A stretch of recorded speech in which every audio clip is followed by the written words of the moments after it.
At 3:45 in the morning on February 14th, 2000, a truck driver named Roy Blanton is heading south on Highway 18 through rural Cleveland County, North Carolina.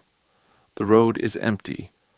The rain has been coming down for hours in that steady, gray, mid-February way that makes the asphalt look like a river of oil under the headlights. Blanton is not a man prone to imagination. He drives a route he has driven for years, hauling loads out of Shelby toward the South Carolina line, past the same farmhouses, the same broken mailboxes, the same stretch of pine and pasture that he could probably navigate with his eyes closed.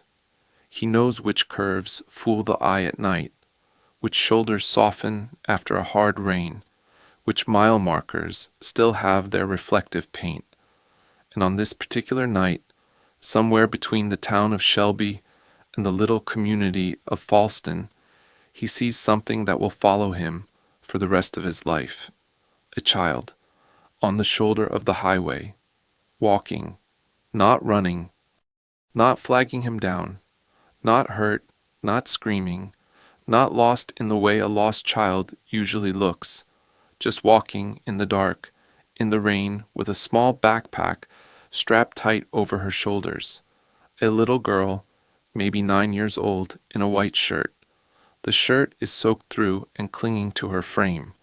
Her hair is pulled back. Her head is down against the wind. He slows down.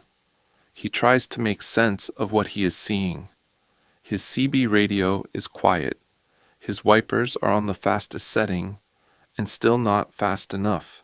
His speedometer drops from 55 to 40 to 25, and by the time he processes it and starts to pull over, easing his rig onto the wet gravel, she is already stepping off the pavement, away from his headlights, disappearing into the brush and the trees on the side of the road, as if she does not want to be seen, as if the sight of a stopping truck is exactly the thing she has been walking to avoid.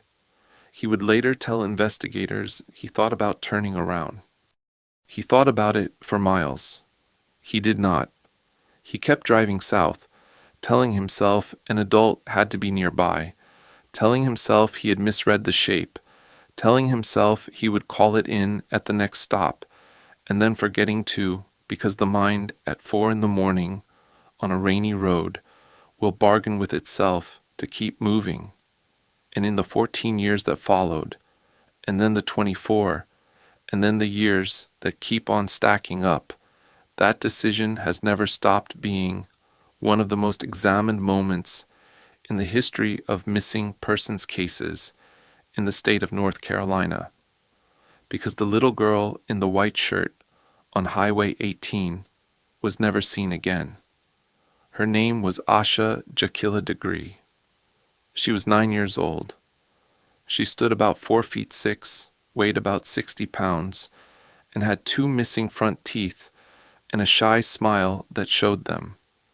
She loved basketball, she loved her older brother, she read her Bible on her own initiative, and she was terrified of dogs and terrified of the dark. Her mother had to leave a hallway light on at night. Family photographs from the months before her disappearance show a serious child with careful eyes, hair braided into neat sections, small gold studs in her ears, a Falston elementary sweatshirt in one shot, a purple basketball jersey in another. And on the night she vanished, she did something no one who knew her can explain. She packed a bag. She left her bed. She walked out of her own house into a rainstorm at some point after 2 o'clock in the morning, and she started walking down a road she had no business being on. To understand how a 9-year-old girl ended up alone on a rural highway in the middle of the night, we have to go back. Not far, just a day. Just to the ordinary Sunday that preceded the night. Nothing about her life would ever be ordinary again. Shelby, North Carolina, is a small city in the western part of the state, tucked between Charlotte and the Blue Ridge foothills. In February of 2000, it had a population of about 20,000 people, textile mills, a courthouse square, brick storefronts, churches on every other corner, a Bojangles on the corner, and a hardware store that had been there since before the Second World War. The Degree family lived on Oakcrest Drive, in a modest single-story brick house in a neighborhood on the outskirts of the city, close to the community of Falston. Harold Degree worked at a company that made industrial textiles, on a shift schedule that often kept him out until after midnight. Aquila Degree worked as well, at a facility that made medical products. They had 2 children. Asha, 9, in the 4th grade, at Falston Elementary, and her older brother O'Brien, 10, sharing a bedroom with his little sister, twin beds pushed against opposite walls, a small window between them, looking out onto a yard where the family dog stayed on a run. Sunday, February 13th, was by every account a normal day. Church at Chapel Grove, Baptist in the morning, where Asha wore a dress and sat still through the sermon. A family meal at the house afterward, chicken and rice and green beans. In the afternoon, Asha had a basketball game at a local gym. She played on a youth team out of the Cleveland County Recreation League. Her team lost. Her father would later remember she was disappointed, but not devastated. She was the kind of child who took losing quietly, who processed it internally, rather than through tears. That evening, she watched some television with her family, an animated movie she had already seen. She was in her pajamas by 7:30. She and O'Brien said goodnight in the room they shared. He turned toward the wall. She turned toward hers. The light went off around 8:30. Around 12:30 in the morning, Harold Degree came home from a late shift at the plant. He looked in on both children. Both were asleep. Asha was in her bed, blankets pulled up to her chin, breathing evenly. He closed the door softly, the way he had 1,000 times. He went to bed himself. The rain was already falling on the roof, and by the accounts of neighbors, it was coming down hard enough to wake light sleepers. A wind advisory was in effect for the western Piedmont. Gusts were being logged at over 30 miles an hour at the airport in Shelby. Nothing in the house rang out of place. No unusual sound, no sign of an intruder, no open window, no forced door, no pry marks on the frames, no dirt on the carpet that shouldn't have been there. The dog did not bark. The dog would have barked. And then, sometime between 2:30 and 4 in the morning, Asha Degree got out of bed. She got dressed. She put on a white shirt and pants and a jacket. She tied on her white sneakers. She took her small book bag, a plain child's backpack, and she filled it with things a child would take on a journey she had planned. Extra clothes, her hair bows, some money in small bills, a pencil box, not all of her possessions, but a considered selection, the kind of choosing a 9-year-old does when she is trying to think ahead. She walked out of her bedroom, past her sleeping brother, through the small living room where the television was cold, past the kitchen where the dishes from Sunday supper were drying on the rack, and she opened the front door, and she stepped out into the rain. The temperature was in the mid-40s. The wind was strong enough to knock over lawn furniture in yards up and down Oakcrest Drive. 2 neighbors would later say they had gotten up in the night to bring a trash can back in from the road. The rain was steady. It was pitch dark. There were no street lights on her street. And this is the detail that has broken investigators for a quarter of a century. Asha Degree, the child who was afraid of the dark, the child who was afraid of dogs, the child who had never in her life walked to school alone, walked out of her house in the middle of the night and headed for the highway. The first person to see her was not Roy Blanton. It was another driver, a man who was heading north on Highway 18 in the early hours of February 14th. He saw a small figure walking along the shoulder, and like Blanton, he could not make sense of it. He slowed. She kept walking. He drove on, and then, unable to shake the image, he turned around. By the time he came back, she was gone. He assumed she had walked off with a parent, that he had missed something in the dark. He kept driving. A third motorist, a local woman, would later report the same thing. A child, alone, on the shoulder, walking south in the rain, in the dark. She would later remember thinking the child looked determined, not frightened, not lost, walking with intent. In one of her interviews with investigators, she said she remembered the little girl's arms were pulled in tight against her body, hands in the straps of the backpack, head lowered, moving at a steady pace. A child on an errand.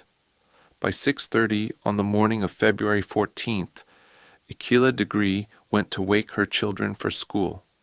And that is when the story of Asha Degree stopped being a story about a girl and started being a story about an absence. Her bed was empty, her school clothes were gone, her backpack was gone, the house was undisturbed. There was no note, there was no sign that anyone had come in, there was no sign that anyone had taken her. She was simply not there. Asha went from room to room calling her name, opening closet doors, checking the small utility room, the back porch, the shed in the yard. She woke Harold.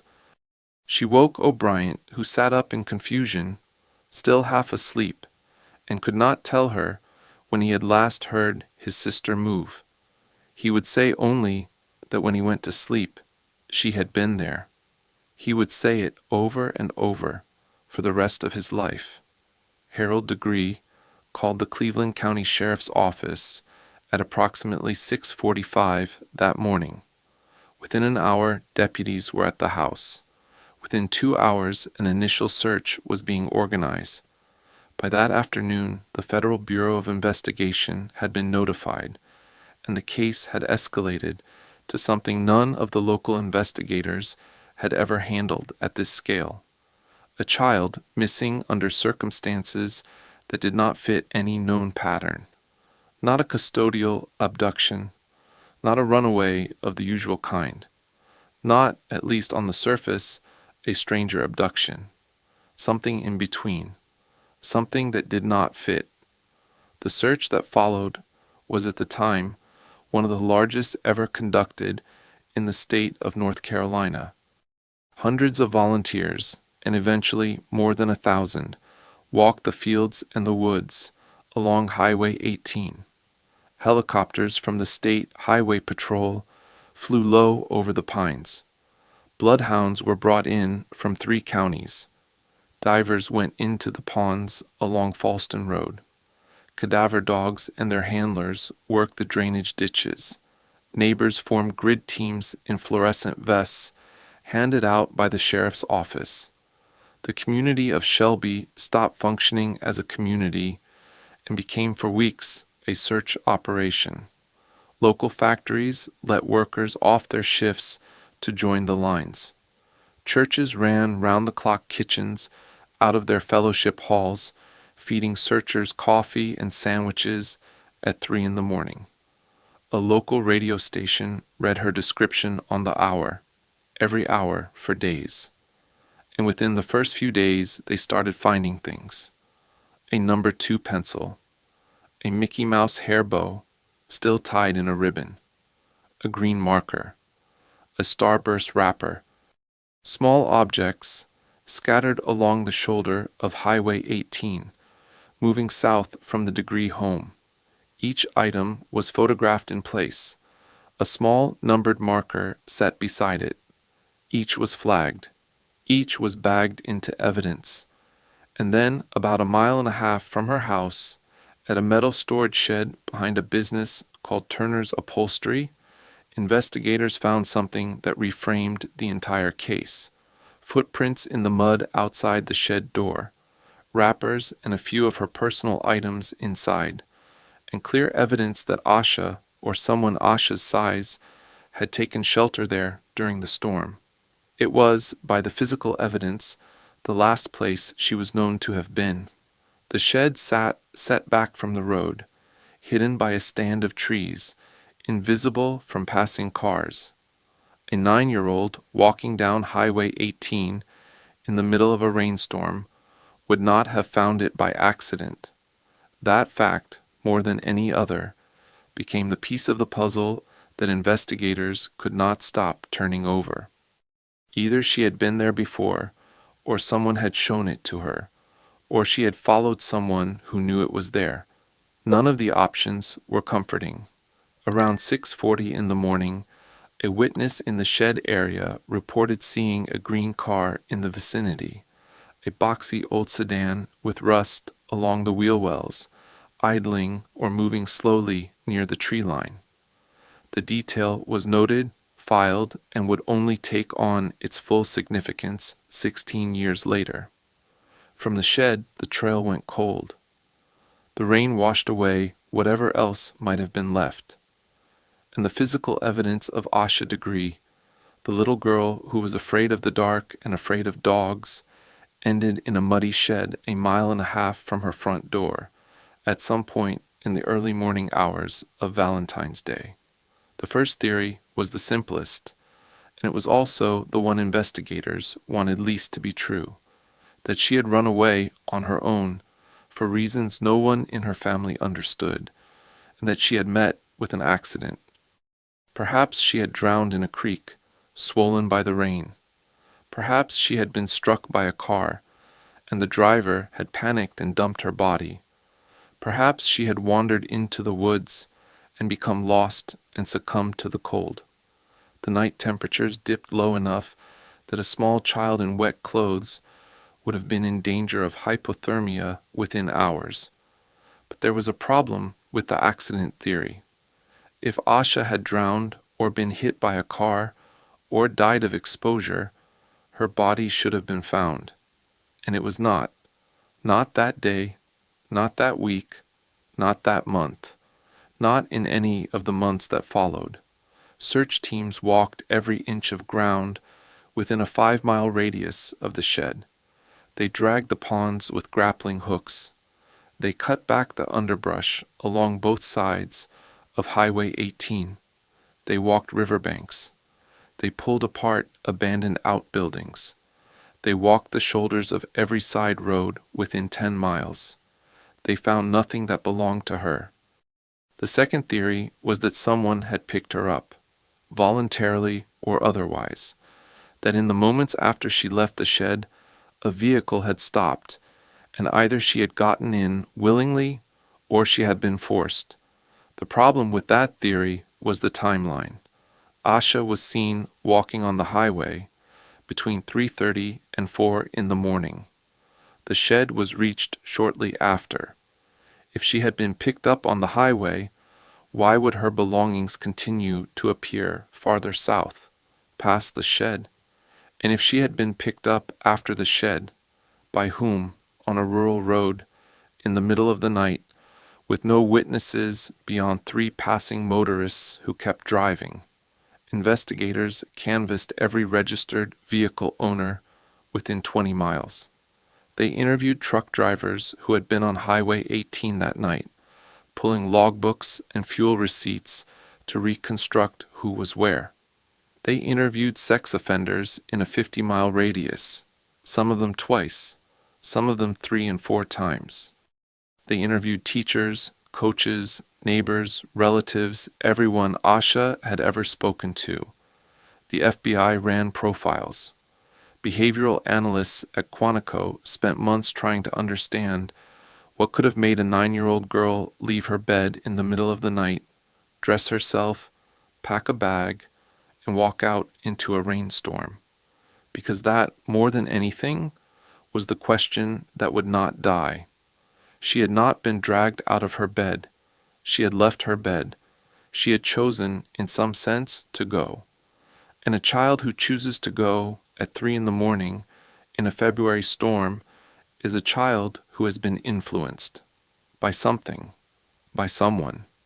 The theory that came to dominate the investigation in the months and then the years that followed was that Asha Degree had been groomed, that an adult somewhere in her orbit had convinced her to meet him, that she had left the house believing she was going to meet a friend, a place, a promise, and that whoever met her, if they met her, is the person who knows what happened next. Investigators looked hard at the school. They looked at the church. They looked at the basketball league. They looked at older cousins, at neighbors, at family friends. They looked at every adult male who had ever been alone with Asha for more than a few minutes. They looked at every phone line in the house, though there was no evidence of unusual calls. They looked at the mail. They looked at the books she carried home from the school library.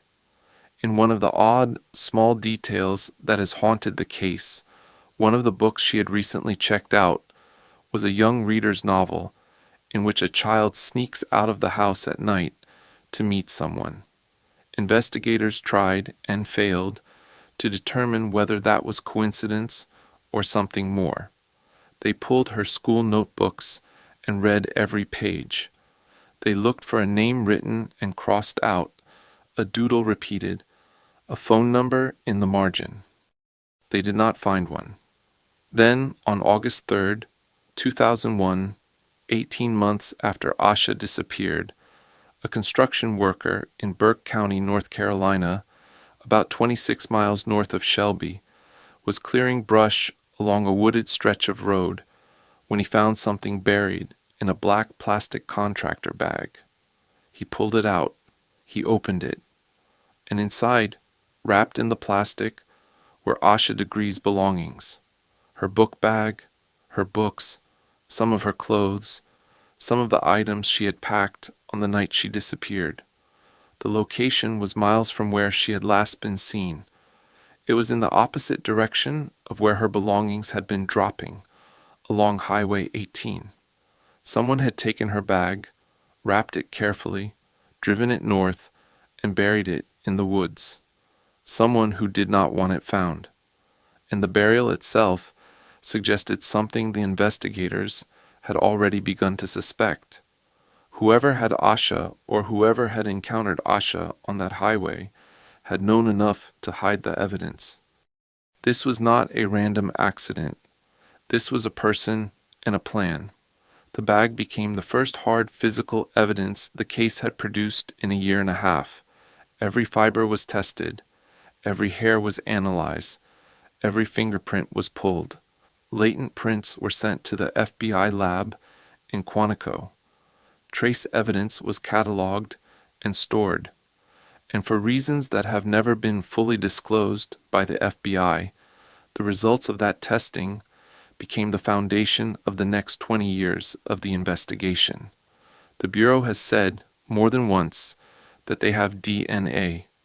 They have said more than once that they know things about the person or persons responsible that have not been made public. And they have said more than once that they are waiting for the piece that will let them close the case. In the years that followed, the tips kept coming. Thousands of them. More than 50,000 by some accounts over the life of the case.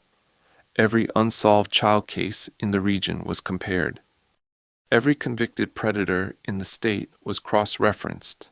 Every anonymous letter, every psychic call, every deathbed confession relayed by a distant relative, everyone was checked.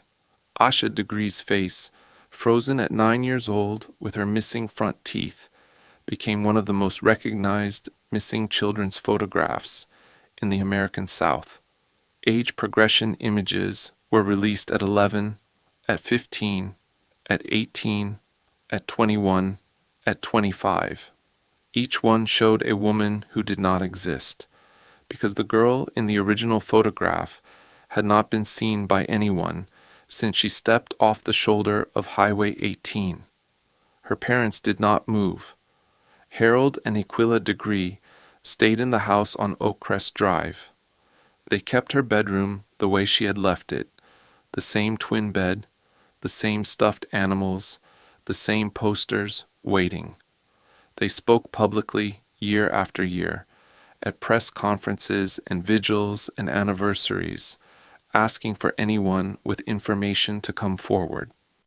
On the anniversary, each February 14th, family and community members gathered on the courthouse lawn in Shelby, held candles against the wind, released balloons into the gray sky. Aquila Degree, in one of the interviews she gave, said something that has been repeated so many times it has become part of the case itself. She said that a child does not just disappear. Somebody knows something. Somebody in that community, or in the community next door, or in the community after that, knows what happened to her daughter, and she was, in the most literal sense, correct. Someone does. Someone has known for 24 years. In 2016, 16 years after Asha vanished, the FBI held a press conference in Charlotte. They announced that they had new information. They released a description of a vehicle, a green early 1970s Ford Thunderbird, or possibly a Lincoln Mark IV or Mark V, with rust along the bottom edges of the body panels.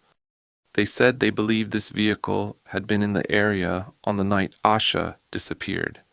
They said the driver or someone associated with the vehicle likely knew what had happened. They offered a reward, $25,000, later increased to $45,000. The description was oddly specific: a make, a model, a range of years, rust in a particular pattern. It suggested that investigators had, somewhere in the vast archive of the case, a witness or a piece of evidence pointing to that specific vehicle. What they did not say and have not said in the years since is where that information came from. It matched, in general shape, the boxy old sedan a witness had reported near the shed on the morning after her disappearance. It matched other uncorroborated sightings in the case files. But the exact chain of reasoning has never been made public. Tips flooded in. Owners of green Thunderbirds from that era were contacted across the country. Records were pulled from every DMV in the Southeast. Cars were located, examined, cleared. Body shops were canvassed for records of paint and bodywork done on that model in the months after February 2000. Junkyards in 3 states were walked, aisle by aisle, looking for a chassis that had been stripped and crushed at the wrong time. And still, the specific vehicle that had, in the theory of the FBI, been on Highway 18 that night was never publicly identified. The green Thunderbird has become, in the years since, one of the enduring images of the case. A car that may or may not exist, driven by a man who may or may not still be alive, carrying a secret that the Bureau believes it is close to breaking open. Between 2016 and 2024, the case moved in ways the public was not always allowed to see. Grand juries were convened, subpoenas were issued, witnesses were re-interviewed, some of them for the 4th or 5th time. Records of who had been where in Cleveland County in February of 2000 were reconstructed from tax rolls, employment files, court records, and neighborhood memory. In one of the more striking developments, investigators began to focus on the possibility that whoever had taken Asha was not a stranger to the area, that the person had lived close enough to the Degree family to have crossed paths with Asha at some point in her ordinary life. A stretch of road, a store, a gas station, a parking lot after a game. The theory of grooming, the theory of an adult who had gained her trust, sharpened into the theory of an adult who lived within a few miles of Oakcrest Drive. In 2024, the case broke into national news again. Search warrants were served in Cleveland County. Investigators, wearing FBI jackets, entered a private residence and removed items for testing. A vehicle was towed. Neighbors of the property watched from their porches as a case that had faded into the background of local memory suddenly, without warning, moved. Reporters showed up on the road. Long lenses tracked bagged evidence being loaded into unmarked SUVs. The Bureau confirmed the searches were connected to the Asha Degree investigation. They confirmed that persons of interest had been identified. They did not release names. They did not release charges. They said the case was, in their words, active in a way it had not been in years. As of this recording, no arrests have been publicly announced. No suspect has been publicly named. The property that was searched, the vehicle that was towed, and the evidence that was collected are still, by all indications, working their way through the labs and the grand juries and the closed offices where cases of this age are moved with a caution that outsiders find maddening. The Degree family, still in the house on Oakcrest Drive, has said only that they trust the process and that they are waiting, because that is what the case of Asha Degree has always been, awaiting. 24 years of a mother waking up in a house with an empty bedroom. 24 years of a father driving past a shed on Highway 18 that he cannot make himself stop looking at.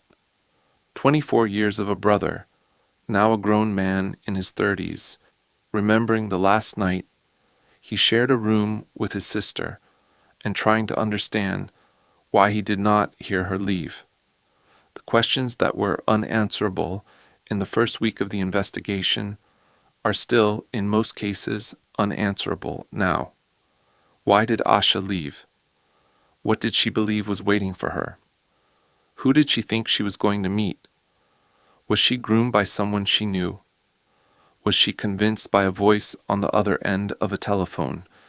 Was there something in her life in those weeks before February 14th that no one, not her parents, not her brother, not her teachers, not her friends, was able to see? In the aftermath of her disappearance, her family and investigators went back through every conversation, every phone record, every classroom interaction, and they could not find it. If someone was talking to her, they were doing it in a way that left no trace. There is another layer to the case that has never comfortably fit into any theory, and it is the layer that returns investigators again and again to the strangeness of that night. Asha was not the child of a chaotic household. There was no history of running. There was no fight the day before, no punishment, no argument at the dinner table that might have festered into a 9-year-old's plan for escape. Her teachers described her as attentive and quiet. Her coach described her as coachable. Her brother, in the days after, could not think of anything she had said in the previous week that hinted at what was coming. And yet somewhere in the space between the light going off at 8:30 on Sunday night and the moment Roy Blanton's headlights caught her white shirt on Highway 18, something shifted.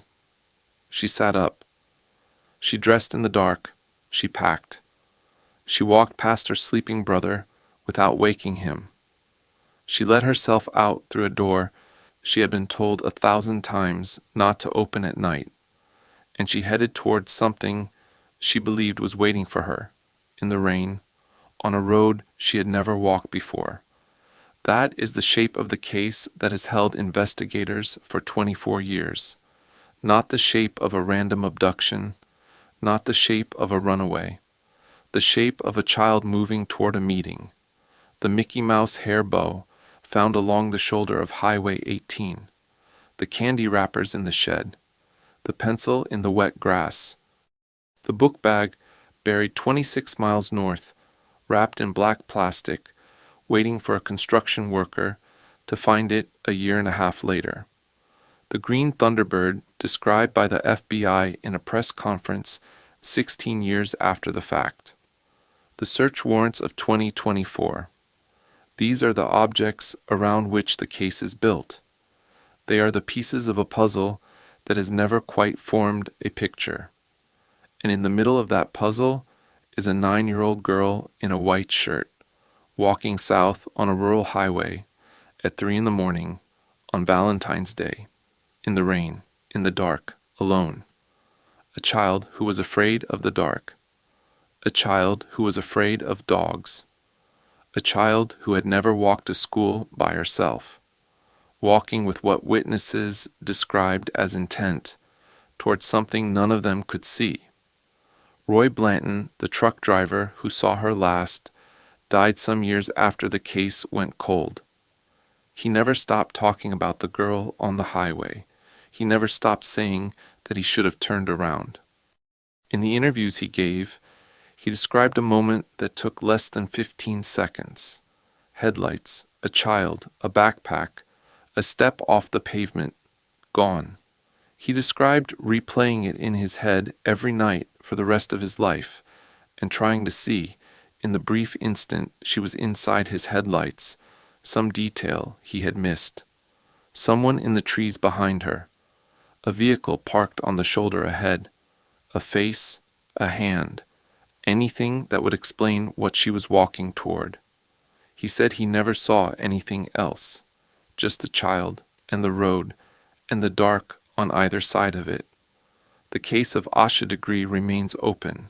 The FBI still maintains the reward.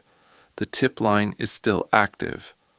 The recent searches of 2024 suggest that the investigation is closer, by some measure, to resolution than it has been in a quarter century. Whether that resolution will come in the form of an arrest, a confession, or a set of remains recovered from a piece of land no one has thought to search, is not something anyone outside of the Bureau can say. What is certain is that the answer exists. Somewhere in Cleveland County, or somewhere in Burke County, or somewhere in a house or a memory or a file that has not yet been opened, the answer to what happened to Asha Degree exists. Someone knows. Asha Degree has been right about that for 24 years. If this case stayed with you, there is another one on this channel that took investigators nearly as long to move, and it moved in a direction no one expected. It is waiting for you next. Subscribe, and it will find you.